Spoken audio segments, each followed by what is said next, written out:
পরিচ্ছদ কেমন হওয়া উচিত।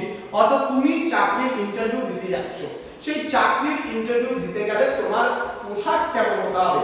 দেখবে যখন ইউপিএসসি ক্র্যাক করা কোনো একটা ক্যান্ডিডেট যখন আইএএস বা আইপিএস এর জন্য ইন্টারভিউ দিতে যায়, তখন তাদের দেখবে, যেমন তোমরা 12th ফেল মুভিটা সবাই দেখেছো, ছেলেটা প্রথম অবস্থায় কেমন ড্রেস আপ থাকে, কিন্তু যখন ইন্টারভিউ দিতে যায় তখন তার ড্রেস আপটা কেমন হয়, এটা কিন্তু খুব ম্যাটার করে।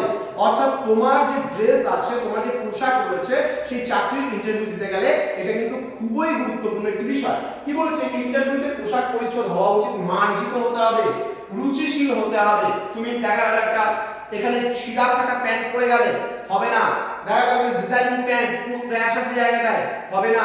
তুমি একটা শার্ট পরে গেলে পুরো রং চঙে, হবে না।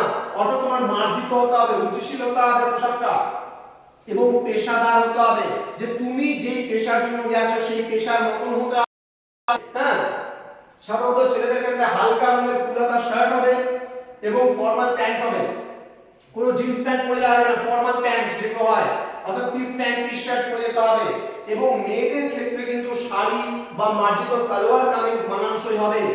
পোশাক যেন পরিষ্কার এবং ইস্ত্রি করা হয় এবং অতিরিক্ত মানে চাকচক্যহীন যেন না হয়, সেদিকে কিন্তু খেয়াল রাখবে। চাকচক্যহীন মানে কি খুব রং চঙে পড়ে গেলে তুমি হবে না, কিন্তু যেটা চোখে লাগবে, দৃষ্টিকটু হবে, সেরকম কোনো পোশাক পরে কিন্তু যাওয়া যাবে না। তো তোমার